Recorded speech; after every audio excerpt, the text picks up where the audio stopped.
Hayırlı gün, hürmetli көрерmендер және әріптестер. Жағдайларыңыз қалай, жақсы ма? Бүгінгі айтайын деп жатқан әңгімеміз шылаушындардың жағдайын білейін деп сіздермен бірге осы борттағы шылаушындардың жағдайын білейік. Мына жердегі астына бүйегімізі дайын болған, бетіне азық салынған. Соны бетіне шөп жаптық. Шөп бұл күннің ыстығынан және көңнің беті кеуіп кетуіне сақтайды. Яғни ылғалдықты ұстап тұрады. Және келіп бірге тамашалайық. Көрейік. Бісміллә.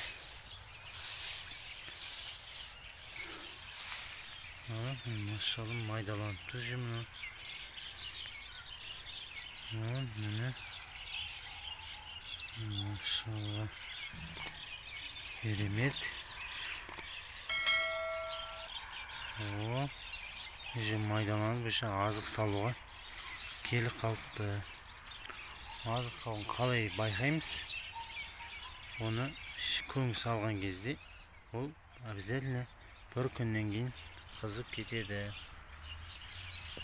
Сол қызып кетпес үшін соны 2 күнде, 3 күнде суғарған сайын бір аударып тұру керек. Аударғаннан кейін сол арасында қалып кеткен газдары шығып,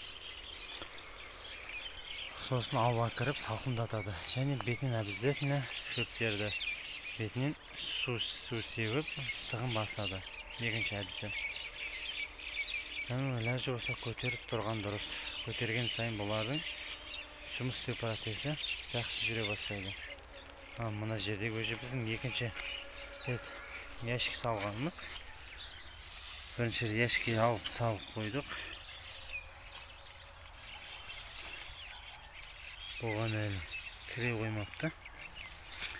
Бұның асты әрине міне.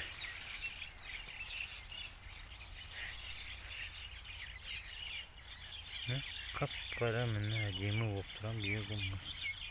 Уже бұны ситадан өткізіп, әдемелеп, қапқа салып, теплицаға немесе көктемгі егіндікке дайындайтын боламыз. Осы кәсіппен айналысып, Құдай қаласа миллионер болыңыздар. Бұл кәсіппен жалқаулар айналыспайды.